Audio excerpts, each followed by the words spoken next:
کشمیر میں موسم سرما کے 3 مراحل: چلے کلان، چلے خرد اور چل بچہ۔ کشمیر میں موسم سرما کو 3 مخصوص مراحل میں تقسیم کرنے کا ایک روایتی نظام رائج ہے، جنہیں چلے کلان، چلے خرد اور چل بچہ کہا جاتا ہے۔ یہ نظام جدید سائنسی پیمائش کی بجائے صدیوں کے مشاہدات اور روزمرہ زندگی کے تجربات پر مبنی ہے۔ یہ تینوں مراحل مجموعی طور پر موسم سرما یعنی جاڑے کے موسم کے تقریباً 70 دنوں پر محیط ہوتے ہیں۔ پہلا، چلے کلان، شدید ترین مرحلہ۔ موسم سرما کا پہلا اور سب سے شدید مرحلہ چلے کلاں ہے۔ یہ نام فارسی الفاظ سے ماخوذ ہے، جہاں چلا کے معنی 40 اور کلاں کے معنی بڑا ہے۔ چلے کلاں 40 دنوں تک جاری رہتا ہے، جو عموماً دسمبر کے آخری ہفتے سے شروع ہو کر جنوری کے آخر تک رہتا ہے۔ اس دوران درجہ حرارت سال کی کم ترین سطح تک گر جاتا ہے۔ بھاری اور مسلسل برف باری معمول کی بات ہے، اور جھیلیں و دریاں جزوی یا مکمل طور پر جم جاتے ہیں۔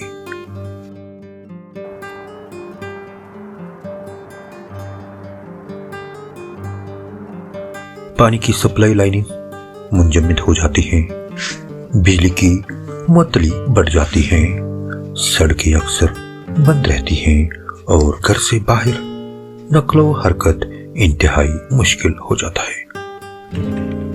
یہ مرحلہ روزمرہ زندگی، زراعت، نقل و حمل اور بنیادی ڈھانچے پر سب سے زیادہ اثر ڈالتا ہے۔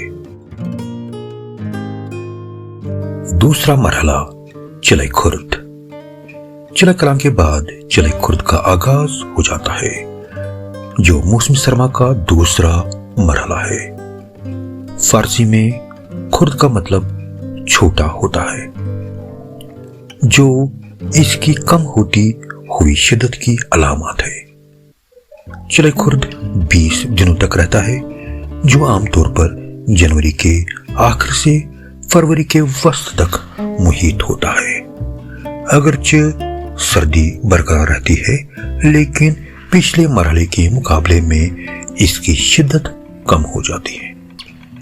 برف باری کا تناسب کم ہو جاتا ہے، دن کے درجہ حرارت میں معمولی بہتری آتی ہے، اور خاص طور پر نچلے علاقوں میں برف آہستہ آہستہ پگھلنا شروع ہو جاتی ہے۔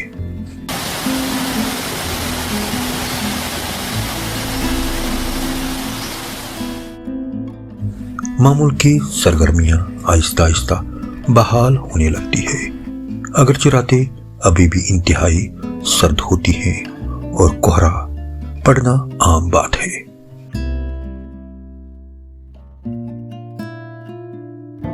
تیسرا اور آخری مرحلہ چل بچہ ہے، موسم سرما کا اختتام۔ آخری مرحلہ چل بچہ ہے، جو موسم سرما کے آخری ایام کی نشاندہی کرتا ہے۔ لفظ بچہ کا مطلب بچہ یا باقی رہ جانے والا ہے، جو بچی کچی سردی کی طرف اشارہ کرتا ہے۔ چل بچہ 10 دنوں تک رہتا ہے، جو عموماً فروری کے وسط سے مارچ کے اوائل تک رہتا ہے۔ اس مرحلے میں سردی زیادہ تر صبح اور رات کے وقت محسوس ہوتی ہے، جبکہ دن نمایاں طور پر گرم ہو جاتے ہیں۔ برف باری شاذ و نادر یعنی کبھی کبھار ہی ہوتے ہیں۔ جمی ہوئی پانی کی لائنز پگھلنا شروع ہو جاتی ہے اور بہار کے آثار نمودار ہونے لگتے ہیں۔ یہ مرحلہ موسم سرما سے بہار کی طرف بتدریج منتقلی کی علامات ہے۔ اور آخر میں بہار کی آمد۔ چل بچہ کے اختتام کے ساتھ ہی کشمیر کا طویل موسم سرما بالآخر ختم ہو جاتا ہے۔ دن کے درجہ حرارت میں بتدریج اضافہ